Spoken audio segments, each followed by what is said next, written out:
সপ্তমীর দিনে ঠাকুর দেখতে বেরিয়ে আমরা চলে এলাম কেদারনাথ মন্দিরে। না ওরকম কিছু না, এই মন্দিরটা তৈরি করা হয়েছে কেদারনাথ মন্দিরের আদলে। এটা যুব ছাত্র সংঘের প্যান্ডেল।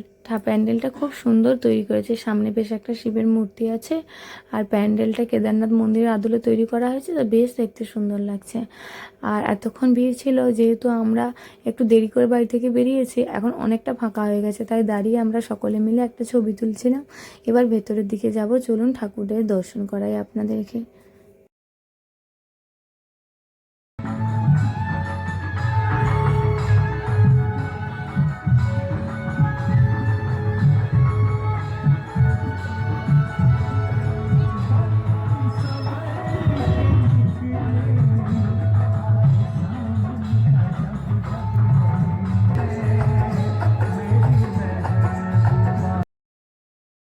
এতগুলো প্যান্ডেল দেখার পর এই প্যান্ডেল এসেছি, তো তাই এখানে ভিড়টা অনেকটা কম। এখানে একটু ভালো করে শান্তি করে ঠাকুরটা দেখে আমরা সবাই মিলে একটু বসবো এখানে।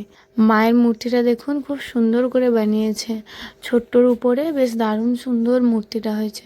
আপনাদের কেমন লাগলো মায়ের মূর্তিটা অবশ্যই জানাবেন কিন্তু। আর প্যান্ডেলের চারিপাশটা দেখুন, এই সমস্ত পেন্টিং দিয়ে তৈরি করেছে। আর দেখুন আমরা সকলেই টায়ার্ড হয়ে এখানে বসে গেছি। মায়ের তো হাঁটুর ব্যথা, আর পারছে না, এই জন্য বসে আছে।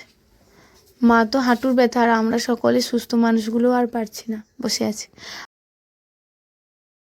আর এই দিকে আমরা সকলে টায়ার্ড হয়ে বসে গেছি, আর এই এনার অবস্থা দেখুন একবার। এই সে তখন থেকে শুরু করেছে বেলুন আর বেলুন, 3-4টে বেলুন নিয়ে ফাটিয়ে দিয়েছে। এখনও সেই শুরু করেছে বেলুন আর বেলুন। ওর কথাটা একবার শুনুন।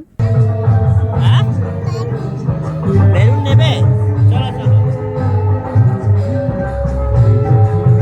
যাই হোক, আমরা সপ্তমীর দিনটা সবাই মিলে বেশ আনন্দ করে কাটালাম, আর বাড়ির পাশের পুজোগুলোই দেখলাম। আপনারাও সপ্তমীর দিনে কোথায় কোথায় ঘুরলেন সেটা আমাকে অবশ্যই জানাবেন। আর আমাদের এই ভিডিওটি কেমন লাগলো সেটাও জানাবেন। ভিডিও যদি ভালো লেগে থাকে like, comment, share and subscribe করে পাশে থাকবেন।